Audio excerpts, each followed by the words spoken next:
Hail, Internet! It's Paul. It's Matt! The Dork Lords. We are here today talking about the Lazarus Project, Season 2, Episode 4. We open where we left off at the end of Episode 3. The team is in a plane plummeting towards the Earth.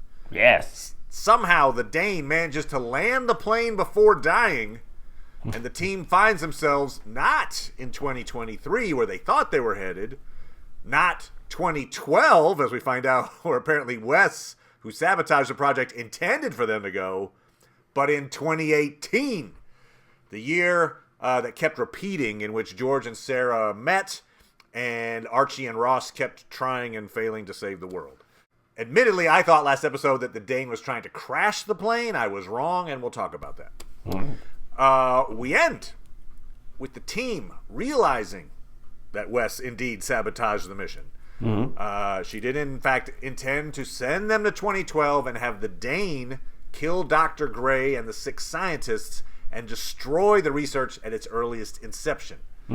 Dr. Sampson can fix the error that ended them up in 2018, but they can't avoid going back to 2012. Reberoff doesn't want to twiddle his thumbs for 5 weeks, so he kills everyone at the table, including himself, and they wake back up at the plane. Like, none of this. What am I going to do? Get ice cream? Let's just end this. So theoretically, they arrive back in 2012, although they haven't gotten off the plane yet to verify that, but theoretically they're in 2012 now. And after confirming his role as assassin, the Dane dies yet again. He doesn't just die, he gets killed. No, he gets shot by Becky, who sneaked aboard the plane against her dad's wishes. She shoots the Dane because Wes ordered her mom, Janet, assassinated as well. So the Dane was supposed to kill Dr. Gray, the 6 scientists, and Janet, and I assume Becky. Probably, I don't know. Yeah, but sure. Certainly Janet. Yeah, these were fun. So the Dane's total screen time in this episode is measured in seconds. He lands the plane, dies immediately. 45 minutes later, he shows up. He's like, I'm back! And he gets shot in the head. He's the Wile E. Coyote of this episode. But, okay, anyway. All that said, Paul! Yes! What'd you think of Season 2, Episode 4? Another fine episode. I accidentally watched this episode out of order. All right, so you have jumped ahead to Episode 5, in other words. Okay. Yeah, so but you I have seen 6, 7, 8 yet. Correct. I still have not seen 6, 7, 8, so I'm not completely bespoiled, but I'm a little bespoiled. You're a little prescient. Yes, like, exactly. I was like, wow, isn't this clever to start the story at this stage and completely ignore what happened after the plane landed? Yeah. So you watch Episode 3, then you watch Episode 5, and you're like, this makes sense. I was like, that's interesting. That's challenging. They're making us wait. Yeah, okay. All right, fair enough. I'm telling you about the next episode, everyone. You can watch it and, not completely have to understand the previous episode. Right, great point. We've learned something about Episode 5, which is you can actually make sense without Episode 4 in it. Which maybe to that point is this journey to 2018 is almost a little bit of a, it is like a little detour. It's a side quest and then they get back on the main quest, which is 2012. But anyway. Yes. Okay, so you enjoyed it. Basically, we've got two major plots that occur. Sure. The first one is George and Sarah testing the theory that fate drove them together. He's convinced they are. She's like, no. I had all these other intro. I had this, what was his name? Cormac or whatever. Cormac. Yep. I appreciated the humor in the fact that both of them pretend to be their 2018 counterparts. Yes. Counterpart, great show, by the way. Anyway, but they end up talking to each other at the party, not realizing they're both from the present, which I thought was Thankfully, really good. While it was clever, I'm glad that didn't persist for very long. Yeah, agreed. It's a farce, right? It's like a slamming doors farce kind of thing where you don't realize who you're talking to. But it's it's a fun use of the time travel trope. Yeah. And so before Bryson shows up to murder them, they see their 2018 selves meeting despite all their interference. I mean, George knocks himself out. And so Sarah ends up admitting that perhaps, in fact, they are destined for each other. So that's interesting. An interesting little evolution in their relationship there to see how that plays out. Yeah, if that has, I can still imagine ways for her to still not feel, like, oh, now the issue's settled. There's still many other issues for her. It is interesting when I watch their relationship and I watch the present versions of them talking. There is a part of me that's like, damn, George, I don't know, man, just take a hint. Like she's like, yeah, no. Because it's like, man, did you just, she broke up with you, and, she only went with you once when you told her what was going on, so I can see why you thought, hey, if I tell her everything again, she'll always remember. Yep. But anyway, it's just funny because he seems he's so committed. There's no part of him that's like, maybe you're right. Maybe you know what? Yeah, no, he is. But no, he's like, no, this is it. That is probably the major plot line, I would think. Sure. But then the other main plot involves present day Archie pretending to be 2018 Archie. And so she confronts 2018 Ross about this thing that she's discovered, Project Midnight. She goes and looks at Wes's computer in 2018. And so Ross admits that Wes ordered him to murder Dr. Gray, destroy her research. And he's pretty matter-of-fact about it. It's interesting. He's like, I'll do it again. Yeah, no, it basically gets spelled out for us. This is pretty important, I think, for the overarching plot. Sure. He's like, here, Wes is against limitless at-will time travel. And that's kind of where we're saying. So she sees it as the end of humanity, if not the universe. And he presents a good case. You're like, okay, no, good point. If people could just, if it's just like anybody at will, limitless time travel, nothing gets done. Nothing happens. Everything gets redone. It'd be interesting, though, to know, because I don't think we get an answer to this question. I'm not sure if it's even posed. But is this after he saved her life or not? She asks him about what he would do, and he says that he would basically change things to save her life. Like he would use his basically blackmail Wes into saving Archie's life. Right. I got the opinion that he hadn't done it yet. That's something like, I would do that. But you're right. Maybe he's saying it knowing he already did it. But interestingly, there we also get this, I would say, strong implication that somehow Wes engineered him dying. She's like, is there some kind of ramification? Yeah, I think perhaps she blackmailed him, and so she did save her life. And like, you know what? Just like George, I'm against you now. George got off easy. Exactly, certainly. And then so we see though that Wes accepts the Lazarus Project's version of time travel because it has these limits. It has this, and so I feel like she's okay with the Lazarus Project. That's kind of where I was until this episode. I was like, how is it that she's against time travel? Yep. She's using it all the damn time. I can feel that you were confused, and I was like, there's a way that makes sense of it. So that's the way. It's that in some ways the Lazarus Project's version of time travel, while it is in their hands, they can push the button and reset. It's a little bit out of their hands. They can't do exactly what they would like to do every time. And so she's like saying, no, this version of time travel infinitely worse, and so we should get rid of it. And so that is her driving arc, Wes. Yes. And she's doing it she told Ross, so I guess she could trust Ross, but she's telling individual people, but not like the team in general. Here's what we're going to do. Who can you trust in this kind of world? Hey, so you and I talked it out. Because I was, especially with the Dane crashing the plane, I was like, I thought Wes was trying to kill the group before they could go back. Like, I don't know. I didn't know what was happening there. But the fact that the Dane managed to land the plane while dying, well done, sir. Yeah.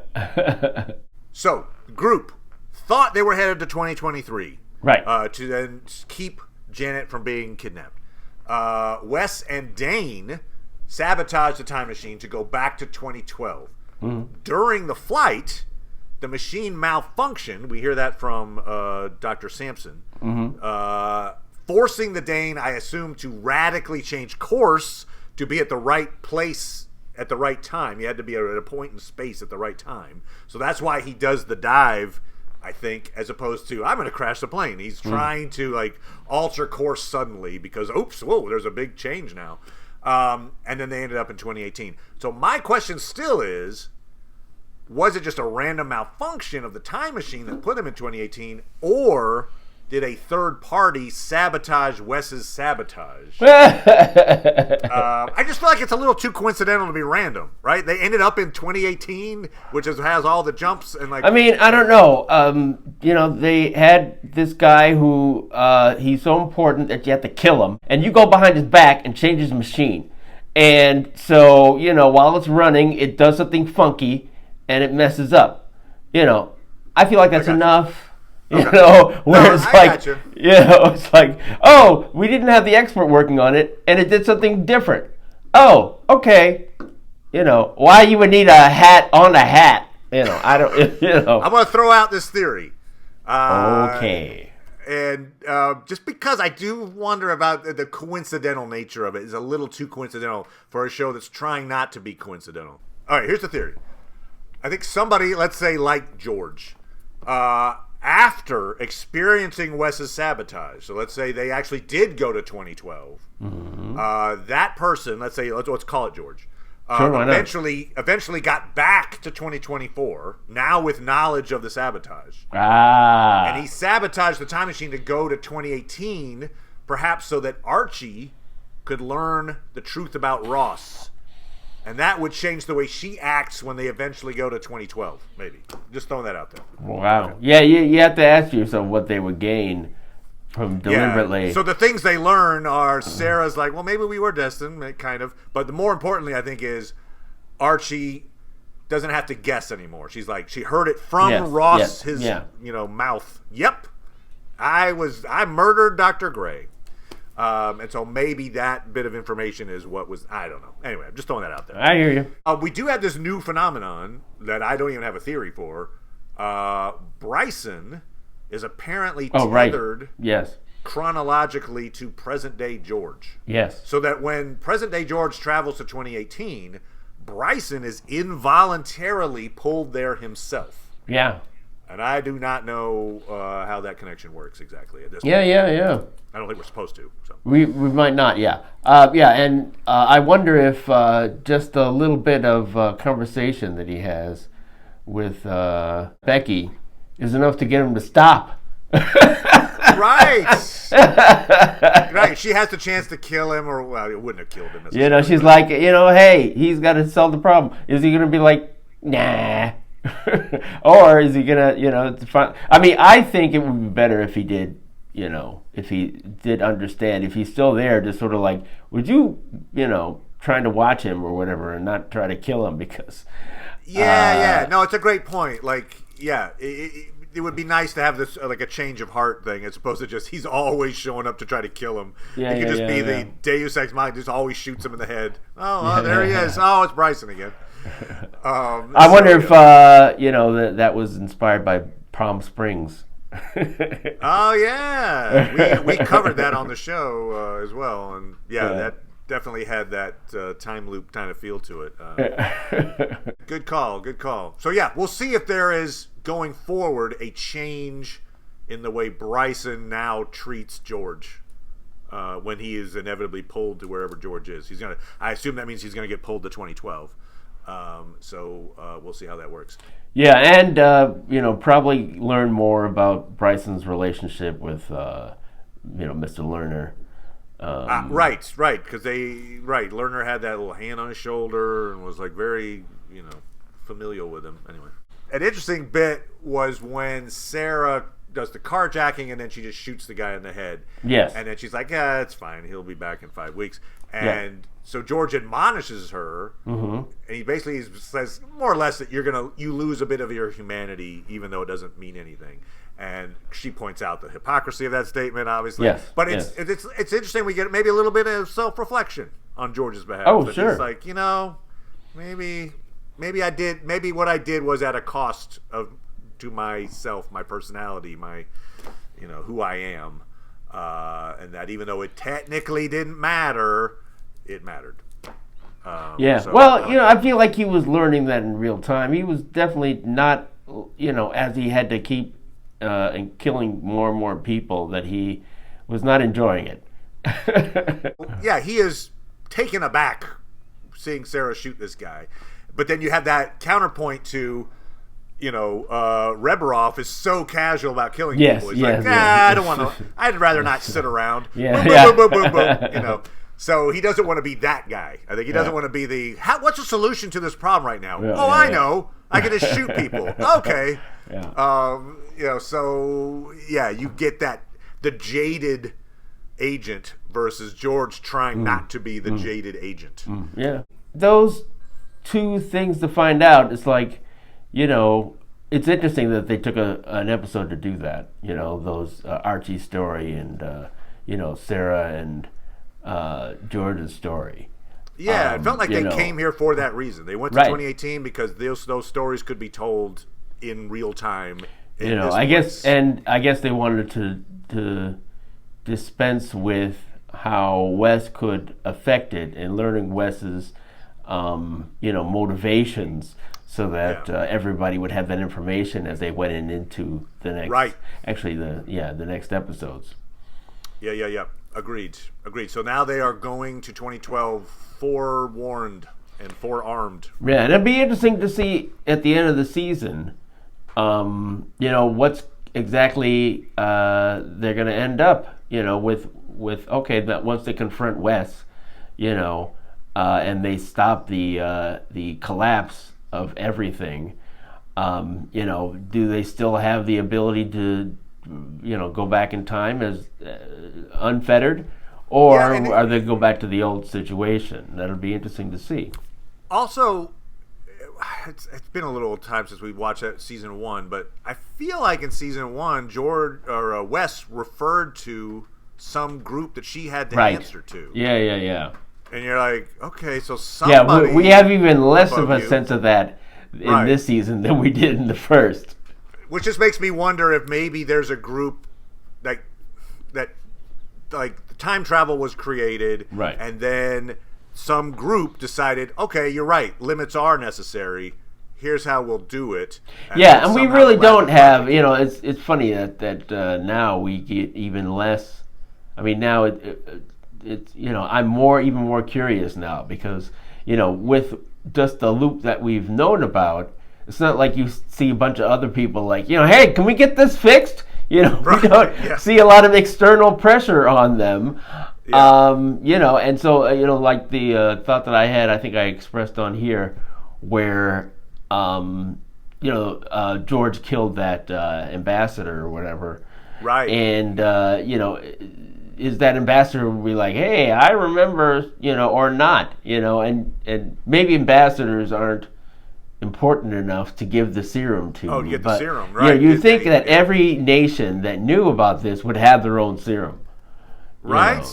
It's some representative, they can tell the others, like, oh, yeah, by the way, this is the third time this has happened. And it's funny. It's like, because I think something else that hasn't, I don't know that we discussed, but, like, think about if you were a politician. It would be the best. Because, that one decision that I decided to make, that was dumb. I'm not going to make that decision again. I'm going to do something different. Or that really worked out. Is there a way I can prove it? Right. So, anytime there's a, sending it back, maybe. Yeah, you would want to know so that way you can say, like, like let's say it's September, and you make a bonehead decision. Yeah. And then you're like, oh, I really hope there's a reset. Yeah. Like, oh, there is. Awesome. Okay. I mean, presumably they have, what Wes presumably would improve is this: you keep that number low, unless, of course, you would hope, unless you're Sarah, But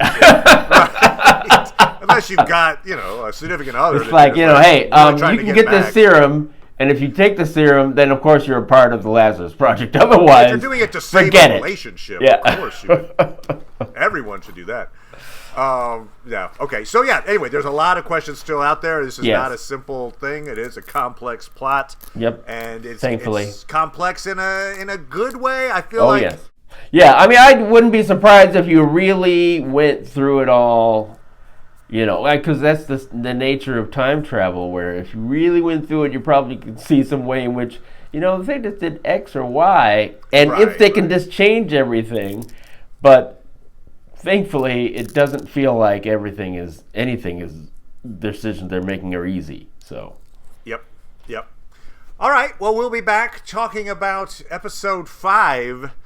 Looking forward to seeing where this season ends up. Yeah, I'll be so happy when you see episode 5. That's right. We can be synced up again. You went back in time. You watched episode 5. Right. Yeah. Okay. All right, well, fair enough. Pleasure as always, good sir. Oh, sure. And we'll talk to everybody next time. Bye. Bye.